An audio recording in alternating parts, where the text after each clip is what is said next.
നമസ്കാരം, ഇൻഫോടെക്കിലേക്ക് സ്വാഗതം. വിവാഹ വാഗ്ദാനം നൽകി സഹപ്രവർത്തകയായ കമ്പ്യൂട്ടർ ഓപ്പറേറ്ററെ ബലാത്സംഗം ചെയ്തെന്ന ആരോപണത്തിൽ സർക്കാർ ഉദ്യോഗസ്ഥനെതിരെ രജിസ്റ്റർ ചെയ്ത എഫ്ഐആർ സുപ്രീം കോടതി റദ്ദാക്കി. പരാതി പ്രതിയോടുള്ള പ്രതികാര നടപടിയാണെന്ന് കണ്ടെത്തിയതിനെ തുടർന്നാണ് ജസ്റ്റിസുമാരായ സഞ്ജയ് കരോൾ, എൻ കോടീശ്വർ സിംഗ് എന്നിവരടങ്ങിയ ബെഞ്ച് ഈ തീരുമാനം എടുത്തത്. സുഹാഗി മുനിസിപ്പൽ കോർപ്പറേഷനിലെ അസിസ്റ്റന്റ് റവന്യൂ ഇൻസ്പെക്ടർ സുരേന്ദ്ര കാവസയാണ് കേസിലെ പ്രതി. 2023 മാർച്ച് 15 ഓഫീസ് സമയത്തിന് ശേഷം യുവതിയെ തന്റെ വസതിയിലേക്ക് വിളിച്ചു വരുത്തി നിർബന്ധിച്ച് ലൈംഗിക ബന്ധത്തിൽ ഏർപ്പെട്ടുവെന്നാണ് ആരോപണം. വിവാഹ വാഗ്ദാനം നൽകിയാണ് ഇത് ചെയ്തതെന്നും എതിർപ്പ് പ്രകടിപ്പിച്ചാൽ വിവാഹം ചെയ്യാമെന്നും ഉറപ്പു നൽകിയെന്നും യുവതി പരാതിയിൽ പറഞ്ഞു. 2023 ഏപ്രിൽ 10 വരെ ഈ ബന്ധം തുടർന്നു. എന്നാൽ വിവാഹം കഴിക്കാൻ വിസമ്മതിച്ച പ്രതി മറ്റൊരാളെ വിവാഹം ചെയ്യാൻ ആവശ്യപ്പെട്ടതായി യുവതി ആരോപിച്ചു.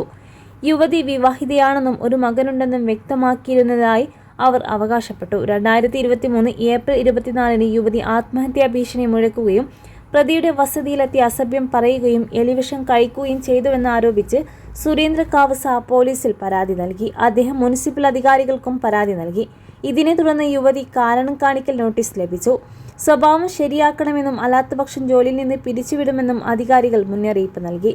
ഈ നോട്ടീസിന് ശേഷം 2023 ഒക്ടോബർ 13 യുവതി പോലീസിൽ ബലാത്സംഗ പരാതി നൽകിയത്.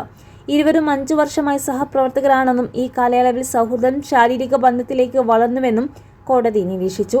എഫ്ഐആർ രജിസ്റ്റർ ചെയ്യുന്നതിന് മുമ്പ് പ്രതി പരാതിക്കാരിക്കെതിരെ നിയമപരവും ഭരണപരവുമായ നടപടികൾ ആരംഭിച്ചിരുന്നു. ലൈംഗിക ബന്ധത്തിന് നിർബന്ധിച്ചുവെന്ന് ആരോപിക്കുന്ന സംഭവത്തിൽ 4 മാസത്തിന് ശേഷമാണ് പരാതി നൽകിയത്, ബെഞ്ച് വ്യക്തമാക്കി.